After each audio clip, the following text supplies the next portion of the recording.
Hello, guys. Welcome back to another Invest in American podcast. We are pretty excited today. We got a lot of good things we're talking about here. Obviously, we got the man, my dad, back from Lake Tahoe, which was seemed a lot of fun, like a lot of fun. It was awesome. Nice. So we're pretty fired up about that. Having you back on the show. We had Jeff on last week, which was really good. Jeff, Yes. me and Jeff had a great podcast. A lot of good nuggets to obviously take for people's business. Obviously, we are pre-recording this as well, so when we Yeah. stream it out to the syndicate, obviously we won't be live, but we're streaming it actually today at 8:20 here, so we're knocking this out. So I'm really grateful to be here. We're going to be talking about a host of things. First, I'm kind of opening us up here and kind of giving you guys what we're going to talk about. Obviously, first thing we're going to talk about is kind of balancing family and business and how that works. Obviously, we are in a family business, kind of like Joe and his dad when they were working together. Yeah. It's a family business, so obviously balancing how that's going to work out in your day-to-day life. Then you're going to have your retirement segment. Obviously, that's navigating retirement during inflation, which is really important. Obviously, when we do these seminars, it's really important that we explain to these clients that with inflation and how things are going, your money's put in the right situations because we don't know Right. what's going to happen. And then lastly, but honestly, one of the most important ones is obviously giving these people insurance and sales strategies. So really the key components to strategizing your 2024 for insurance. So really excited about today, but first we'll kind of open it up. Balancing family and business. I think it's great. I showed a podcast to you, or not a podcast. It was a TikTok a while back, Yeah. and it was people Who have you their can opinions on this trust. guy, but it was Andrew Yeah. Tate and Tristan Tate, and they were talking, and they were saying the best thing that you could do is have family with business or your brother or some type of relative in the business with you because nowadays it's hard to trust people and there's no better person to trust besides your family, right? Because people are like, well, don't mix family and business. That could go south. People have their own opinions on it. But I really liked it because I think family with business is so important because I I honestly don't know who I could trust in business outside of you, because obviously you are family and there's a level of trust there. So I know you won't do me wrong or I won't do you wrong, Right. in a really bad way, Well, which makes sense. sure. Well, Alex, I appreciate you welcoming everyone on the show. I'm grateful. I'm also grateful for Theory. We already started posting some of our podcasts on our YouTube channel, so we got a bunch of those uploaded. And we're getting more uploaded this weekend.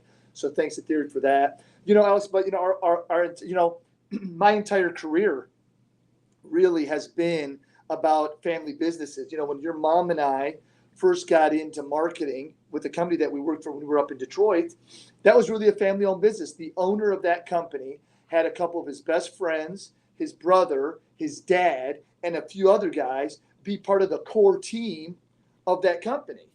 And then when I got involved in the insurance business, as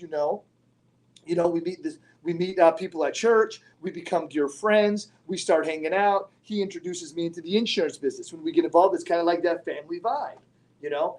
And I got to tell you, though, this has been different because here we are starting our own endeavor, And then we've got some family friends. We got guys like Jeff Milburn who've been with us, love him. We've got Jeremy Jones, love he's been with us. These are guys that just came over right from the get-go, and grateful for these guys, right? Adam Jilicic, out in North Carolina. So we got to those, but the dynamic between father and son, I get that all the time. Like, man, how is it like working with your son?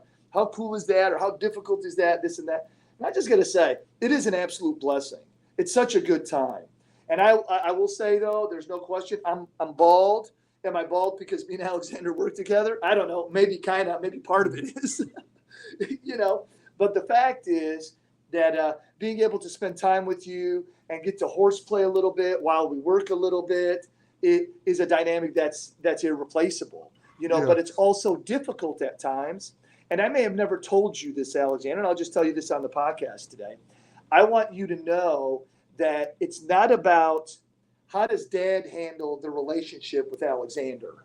You know, it's about how I handle the relationship and also how you handle the relationship. And I want to tell you, I've watched you over the last couple of years. You'll bite your tongue sometimes, you'll bite your lip, and then other times you might have a weak moment. But that's just like me. Sometimes I know, all right, let me just walk away. I'm bundling in personal things with Alexander versus professional things, or you might be irritated with me on one thing, so then you can't hear me on another thing. So it's a conscious effort between you and me, making sure that in our communication, in our dialogue, we're intentional about maintaining respect and love for one another and understanding our roles. I like that. I think that's spot on with the discussion of this. Yeah. Like I'm saying again, I mean, I really don't have anything else to add on this topic because I think the most important thing is family with business, and there's no better other person to trust besides a relative or a family member, brother, sister, father, mother, whatever it is, because they know, that they have your back and you have their back no matter what the situation is. Alexander, I agree with you, bud. I will say this, though, too. As you know, obviously, us being in the retirement space, we deal with, estate planning. The problem is, even, if you look at estate planning, families get a little greedy. Families can be a little selfish. Families can worry about themselves only, too. And say, hey, why is this family member this way, or why is this family member that way? So the common practice that is so important is being able to separate. Here's a great one. Yesterday, right? A couple of days ago, we're sitting at the kitchen table, me, you, and Mom, and we're just having a conversation. But you see how the conversation naturally, because we are your parents, it gets into parenting. But then we're working in the business, so we try to keep it business. But then you might say something that I might take personal or Mom might take personal, and then that creates another dynamic. So having the ability to take a moment and try to balance out, what are we talking about? What are we seeing here? And not being frustrated because you feel like, Dad, you cut me off the other day for this, then you did this over there. Well, Alexander, what does that got to do with what we're discussing here and now? Or vice versa, right? I've done it to you. I'll come into the office and I might bring something up that I should have never brought up to you. You got to watch those boundaries, and it's a work in progress. It's not your work in progress. It's not your mom's work in progress. It's our work in. Think about it with Theory. Theory works with us on the video stuff. There's fine lines. She's going to school. She's got her own responsibilities. But we want her to do stuff right now. It doesn't work like that. You got to have balance. You got to be communicating, and you got to be able to define the lines. Agreed. I like that. One other exercise I like to use, and I learned this from a mentor years and years ago, and your mom and I, his name was Lyndon Wood, and he trained us a lot in sales. Here's what he would do. Because he had so many personal relationships with his top people, he would do this. He'd say, okay. He'd look at me and he'd say, hey, Allie, you see this? We're having a business talk right now. And he would put his hat down and say, let's be clear, we're having a business talk right now. And then when we're having a conversation and he thought maybe it's going the wrong way, he would take his hat, he would turn it around. He says, hey, man, this is a personal conversation. That's it. We're talking personal here. We're not talking business. Right. So there's got to be a way for you to flip the hat. It's kind of like Over the Top for those that like Sylvester Stallone, that arm wrestling movie. Did you ever see that, Alex? Have you ever seen the Over the Top movie? I think I have. Okay. Oh, my God, it's beautiful. Anyway. The whole point, the whole thing I'm talking about here is just driving the point through, being consistent, and being, defining on what you're looking for. Does that make sense? Yep. I think it's critical, man. And again, working with a son, a daughter, a spouse, it's not easy, but it's such an incredible blessing if you take time out, breathe, take time, and enjoy the process. That's the best way I can say it. I love that. Yeah, I think you're spot on. Why work with a random person when you have a relative that does it? So I love that. But I will tell you, we also have the environment, right? Like, look at Christy Stalker. I feel like I've known her for years now. It's how we embrace people too. You got to have a loving energy, a vibe of energy that people want to be around you. You could take people that aren't, your blood, and treat them as such and love them as such. And you know what they'll do? They'll do the same thing. And you know what? You can't get frustrated. If someone betrays you, if someone doesn't do something you want, if someone is like, oh, look, remember, forgive them and just be cautious. Forgive them, but be cautious and be loving, because man, the relationships will evolve at a whole nother level. So treat everyone like family, but watch your dynamics and have a balance. That's the best thing that I would say. Love that. Cool, cool, cool. I think that's a really good transition to our retirement segment here. Obviously, navigating retirement in a high inflation environment, which is most important.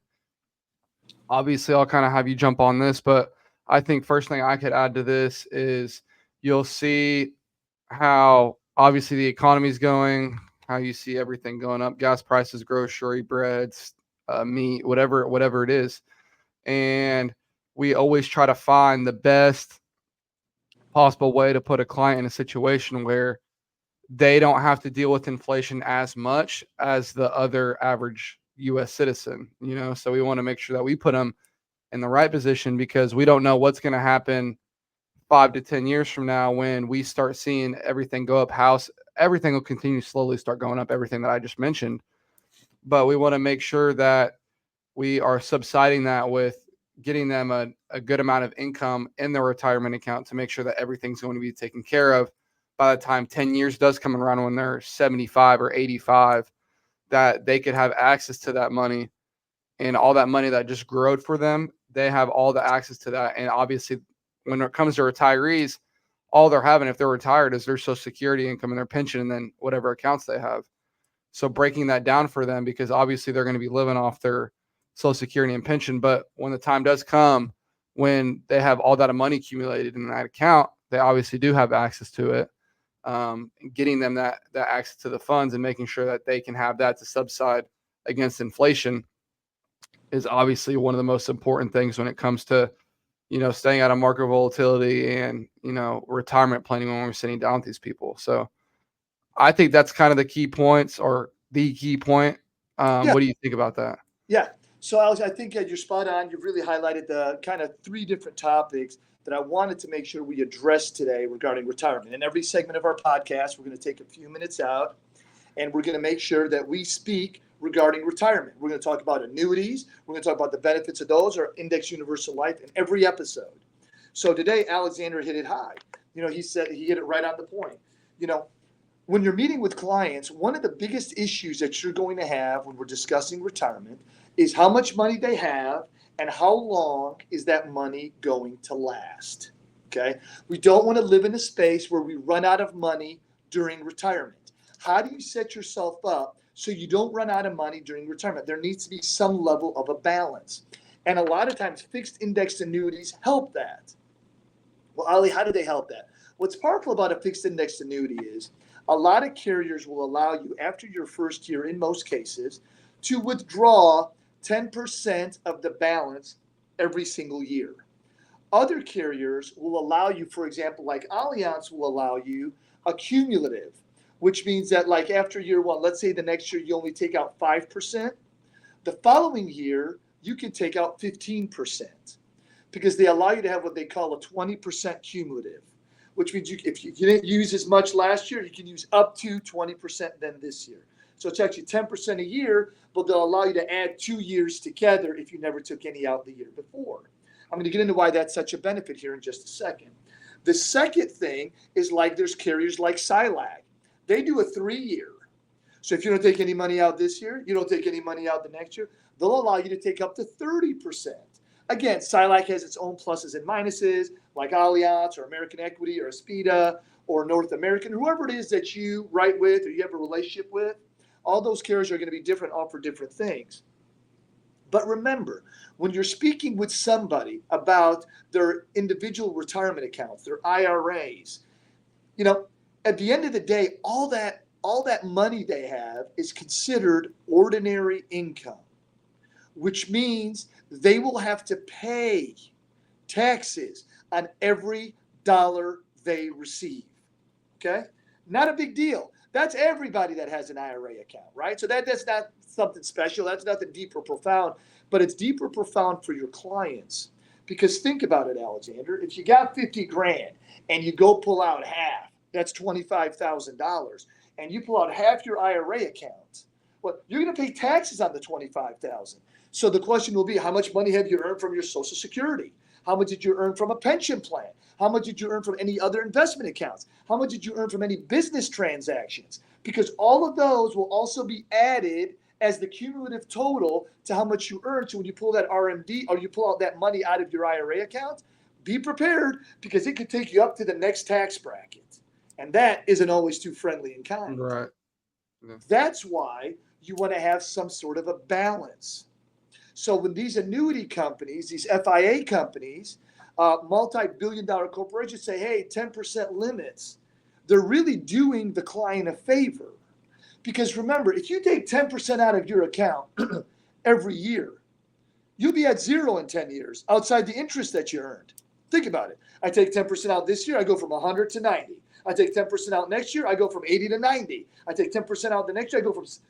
What's going to happen in 10 years? In 10 years, your client's going to have zero.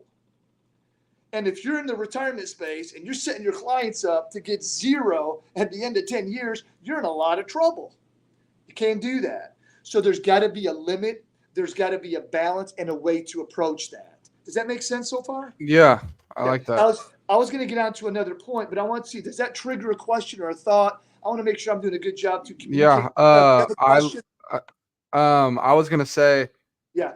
What's cool about this whole inflation thing too, with retirement is when you do have the accumulation over, let's say, 10 years and your contract's up, with your annuity, what'll be cool is even if we always, look at it as once the 10 years is up, yeah, we'll go ahead and roll you over into something else to make sure that, you're set up enough to make sure that you can have, if not the same or better 10 years, depending on how the 10 years went, for the next 10 years.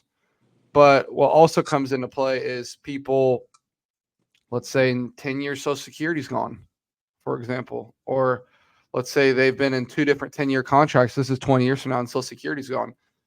They've accumulated, let's say they had 500 grand. Let's say now they have 1.3 or 1.4 in 20 years, right?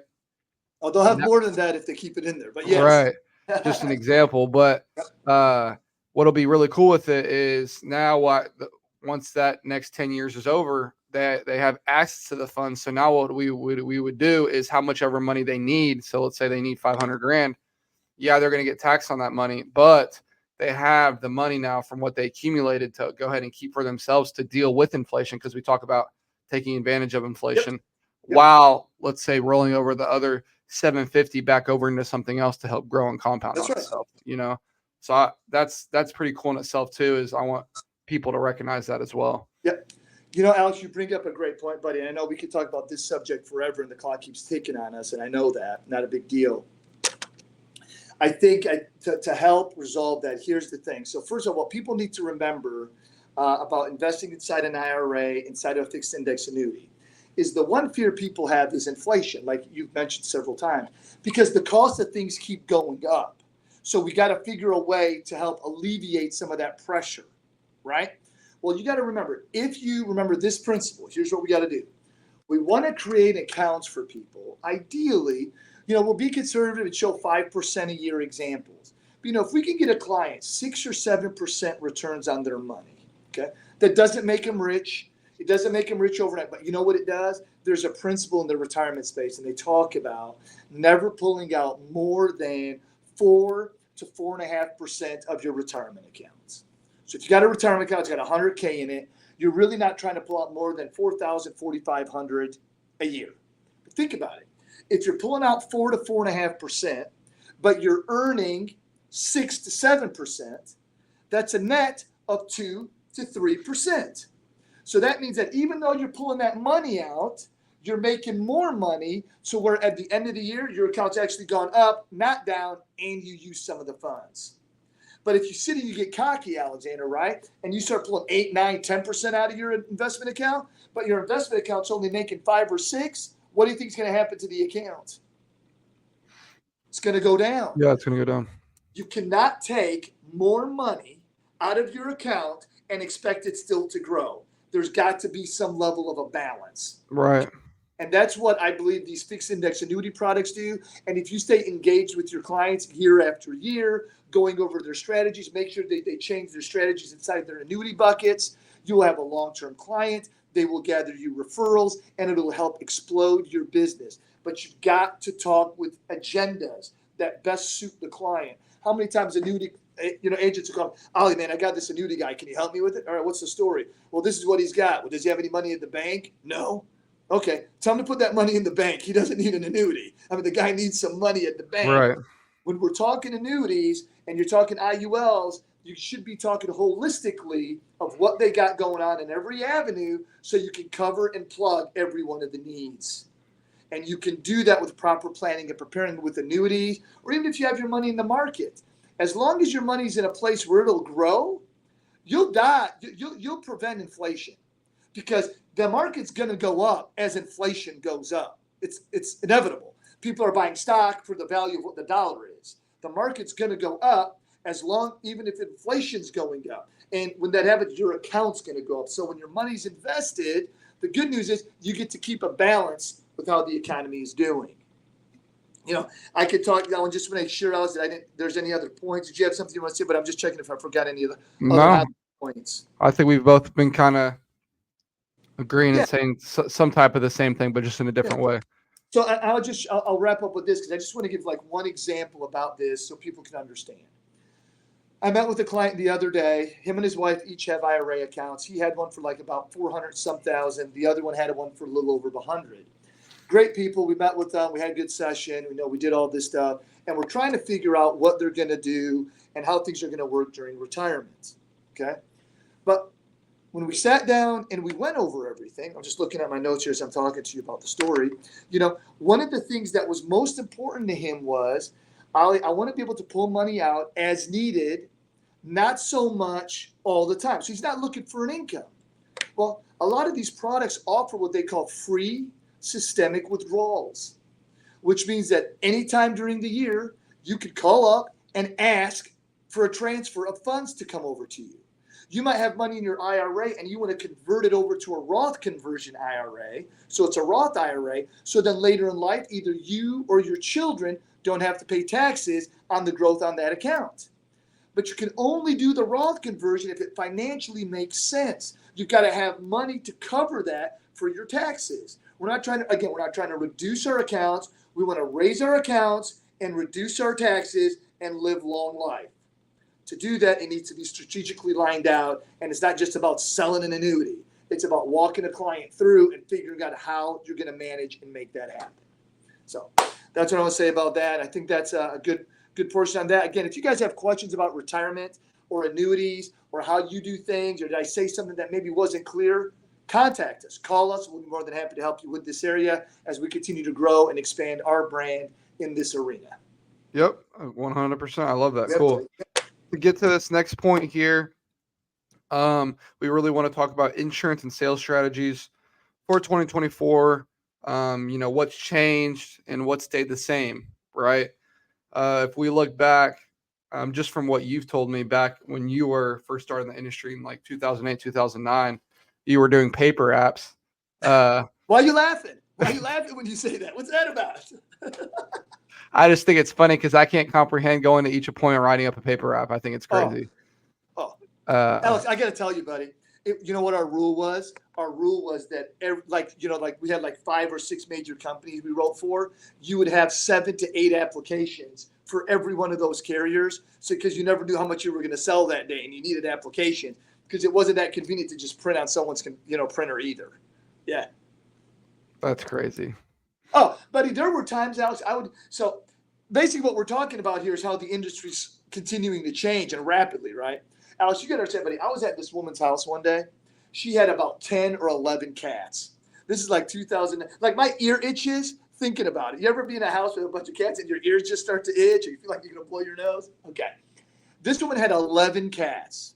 I'm telling you, I'm sitting there working with her. There's cats walking up, on top of the house, or on top of some, cabinet or something. There's a cat coming this way. Well, I was at this lady's house for probably, I don't know, almost 3 hours. In the 3 hours, I sold like 4 or 5 different policies. But I'm sitting on her kid. You can go to someone's living room. They sit on that one chair in the living room, and then you're sitting on the other chair where it kind of rocks back and forth, but it doesn't kind of rock back and forth. Dude, I've got applications on the floor. I'm just laying things all over the place on the floor. So I can be, all right, we have that policy now. We have this policy now. We have this policy now. We have this policy now. They're all, you know what I get? I get these cats. They start coming over. They start walking on all the apps. They start just stomping their feet all over the app. And I'm like, oh, let me try to pull these out. Oh, honey, I'm so sorry. I was like, hey, don't worry about it. It's your zoo. It's her 11 cats. I'm just in the storm with her, you know? So things like that happen all the time. Yeah. Yeah. One thing actually yesterday, and then we'll get to some of these key points here real quick, but I had to run to a client's house yesterday because it's the client I sat down with before. Yeah. But he pretty much called me saying, hey, I just want you to come by and kind of explain my policy again that I have. And then I ended up getting two more policies once I went back to his house too, which is pretty cool. But I'm sitting on the couch and he's like, he usually sits on this little sofa, but he was sitting on like right by the fireplace. Yeah. And the couch, I always look before I sit because you don't know what you're about to sit on. So so I looked and it looked cool. So I was like, all right, I'll just sit down on it. And I sit down on it, and then like I sit down, like lean back, and then I see like pretty much like puff come off the couch, like just a nice puff. So obviously the couch is really dirty. And I don't know if that was dust or that was like just a whole dried up dirt or whatever it is, because you just see like smoke pretty much. Like it looked like smoke that just went up in the air. And then I was like, okay, cool, whatever. And then fast forward to when I was leaving the house, and once I got back to the house, Sam and Grant were in the garage working out. And then I was all over the couch. I had my arm there, like just chilling, resting when I was talking to him. Come back, and then Grant's like, dude, you got dirt and mud all over the back of your pullover. And I was like, dude, what? He's like, yeah, you need to go and take that off. So I was no idea that happened. Yeah. So I was in the client's house, had, dirt all over it, which, I mean, or dirt on the couch, which, I mean, everyone lives the way they want to live. I don't mind it. It's what I do to help people out, but it's just a funny story that you never know what house you're going to go into, what happens, Alice, I think doing this business, I know now, the vibe is that people are doing a bunch of AI stuff. They're doing a lot of virtual stuff and all that's true, But I'll tell you, I still will say, and I know Cody had a podcast the other day that he did, and he was talking about face-to-face or telesales. But first of all, I don't think there should be a rule. I think that you should be able to hybrid it. Sometimes you're going to need to be in front of someone. Sometimes you be on the phone. But you know what, bud? You make a joke about, your jacket or whatever getting dirty. I've had so many stories like that. You know what it teaches you? It teaches you to be grateful, going into people's homes and seeing how they live and, saying to yourself, okay, thank you, God, for showing me this man. Thank you, God, for letting me help this woman. Thank you, God, for allowing me to help this family because their situation's tough. And thank you, God, for teaching me about how people live so, God, I can work towards praying to you to help a great life, and I'll work towards it, Jesus, to help make it happen.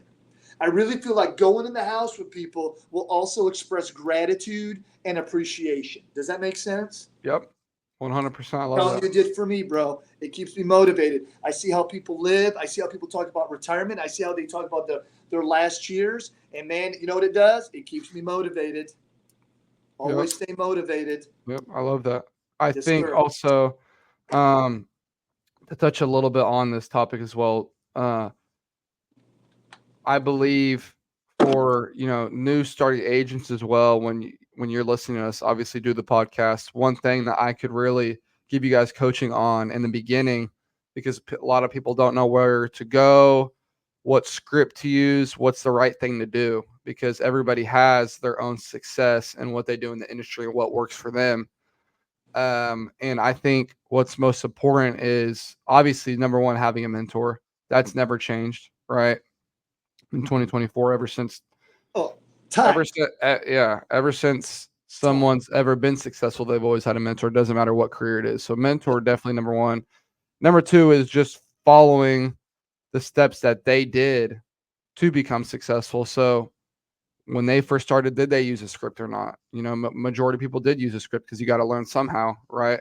So using that script and learning it. I'm not a big fan on scripts. Once you get like seasoned, because then you know so much and you're so educated and you've been on so many phone calls where it's just second nature to you. But in the beginning, when you're fresh and you don't even know what to say, follow that script, because that's what's going to help you out a lot. Sure. That's right. That's And right. then 3, I would just say resilience over the phone, just being resilient, because majority, I think, of what people do quit is because they're not resilient. When they get smacked around on the phones for, let's say, one straight week and they have 1 or 2 Yeah. sales and they're like, dude, I'm done. This sucks. Right. Yeah. And good thing is for me, I mean, I was able to, and with the help with you, just stay resilient even when I was first starting on the phone, to not continue to keep getting beat up on the phone. So Yeah. that was, as I got beat up on the phone, though, it wasn't like I had to go make money. So I was just getting beat up and just learning, That's right. because I knew I didn't have an option to go quit, because quitting was never going to be an option, Never an option. Yep. So those are the kind of key things. What do you think about that as we kind of But wrap up? oh yeah, no, but I think that's great. I think that's the great summary right there. I think that really hits the points. We just want to touch on this. Just say, you know what, get aggressive. If you feel good about being in a house and get face to face, do that. Don't let technology kind of suck you the other way. I had 8 appointments this week. 6 of them were face to face. And let me just tell you, I had a great week. Jeremy Jones had a great week. He's had face to face and he was on the phones. You had a great week, face to face, on the phones. There's a common theme there. When you say 8 appointments, so what type of? Because someone here 8 appointments, like, dude, that dude ain't working. What 8 No. appointments are those? Oh, So no. people understand that. Oh, absolutely. No, I had 8 appointments from the last 2 seminars that we did, and each one of my appointments probably lasted 2 to 4 hours each on average. Literally 3 hours an appointment each. Oh yeah, no, buddy. I mean, we're staying busy. We're doing, and all that's face to face. They either come to the office or I drive to their house. The retirement, annuity, Yeah. will and trust, estate appointments. These are Oh, all. but think about it. This week, sold United National Life, sold life insurance, got people on annuities, got people on IUL products, but it's just because each person's different and we're just working the business. Mhm. We're not waiting for the business to work for us. So, but I wanted to make that mention because someone hears 8 appointments, like, dude, this dude ain't working. Oh, But right. it's a different type, because people hear appointment, they're like, oh, just a life appointment. It's a different type of appointment. It's more construct. Oh, but it's like Adam, right? Adam will run 20 appointments this week. But if you look at our time schedules, him and I are pretty beast. We're working all the time. Right. But I know the clock's ticking on you and you want it to wrap up. I appreciate you having me on the show as we do this together. I love doing the TIA show here on the Syndicate. I just want to say thank you to Tony and Joe for allowing us on this Friday platform. We love you guys, and we love broadening our brand right here within your network. So thank you, Alexander. We appreciate you guys watching the show. We are still going to get these out on our YouTube channel. That is a work in progress that we are going to get on. And we got a bunch on there now, bud. Yep. Yeah. I'm just talking about new, refresh podcasts that we're going to be getting out there consistently on a weekly basis. So we appreciate you guys. Please go like and subscribe to the Invested American podcast on YouTube. And then we will obviously be pushing this out to the Syndicate here at 9:00, which is right now. So we will be getting this out to you guys, which we appreciate you guys watching. We'll see you guys next week for another great Invested American podcast. Heck yeah.